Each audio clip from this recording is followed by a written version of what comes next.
had to end this way. I truly am. You seem promising, but you've been tainted by the stink of my sister's schemes.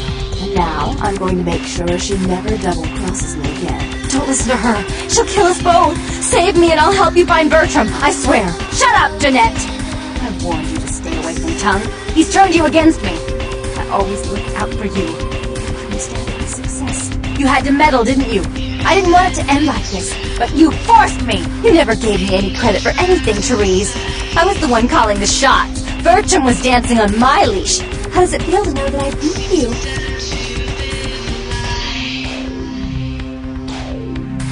Isn't it obvious? I'm about to rid the night of this deviant, backstabbing whore.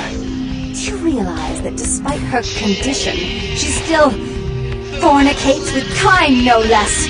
So despicable. So unclean. You want to talk, dear sister?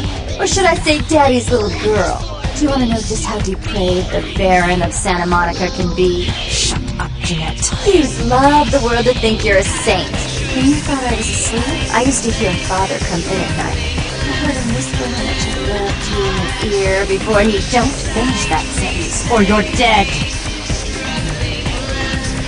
Don't you want to hear what happened?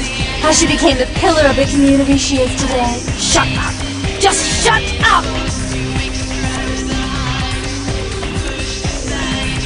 Don't try and stop me. I've had to overlook her treachery, her seduction, relations with my enemies, and the consequences of it. But I won't endure her any longer. Endure me? Dear sister, you've done everything you could to smother me. You'd love to bury me in your closet, along with all your other skeletons. I'm the good girl. You're the wicked one. You've done nothing but plot against me, when I had our best interests at heart. And despite that, I've always covered up your mistakes. I've taken care of you, and this is how you repay me? Taken care of me? You've done nothing but keep me down, blame me for every mistake. Did you expect me to let you rule my life until the end of time? No, sister. You've had it coming since our last sunrise. Is that right, dear? If it wasn't for me, you would have never survived this long. Remember? They tried to separate us, but I refused. I chose this life, and brought you into it so that we could stay together. Obviously, we've forgotten. She's a control freak. People, things, emotions. If she can't control something, she gets rid of it. And you're a wild animal. You'll rub up against anything that'll take you in for the night. Then when you're stuffed and bored, you bite the hand that fed you. I don't think that's possible. How could I ever think to trust her again? Trust me? Who could trust you after what happened with Father Dearest? Father loved me. I was a good girl. I always did what I was told. You always hated that he loved me. You disobeyed him. You brought men home when he wasn't there. You were an awful daughter to him. Father came home drunk one day and mistook me for Therese because I'd fallen asleep in her bed. Don't listen to her. She's lying. Therese walked in while he was there, and she saw me lying with him, and so she went to the closet and pulled out his hunting shotgun, loaded it with deer shot, and blew his mind out all over the silly clown wallpaper. That's a lie. Father killed himself because of Jeanette.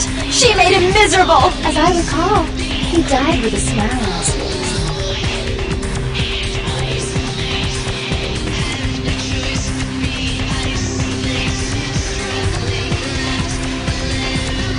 Why?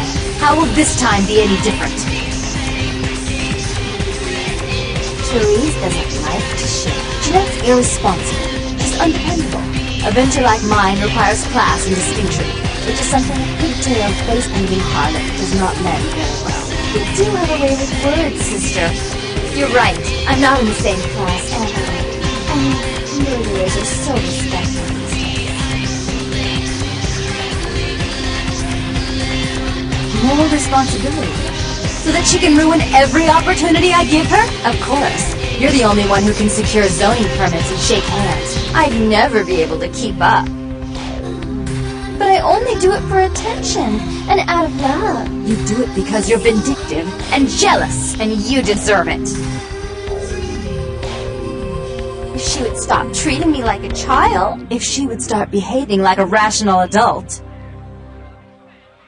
Yes, there was a time. When I was a child, I didn't have many friends. I suppose Jeanette was the only one. We never did get to go out of the house much. Father wouldn't allow us. He said we'd get hurt, so we stayed inside and we imagined our own worlds. And we spent so much time there together, ruling over those places. Those were happier times, before we grew apart. I never did. No, I guess I don't.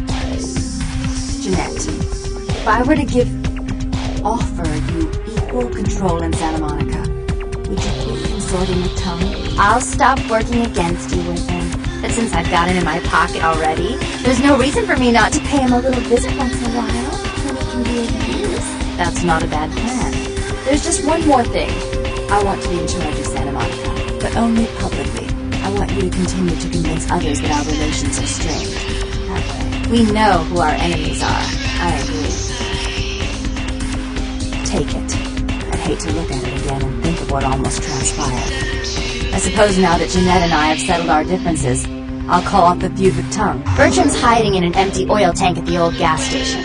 I'll tell him to expect a visitor, and I'll ask him to be extra nice.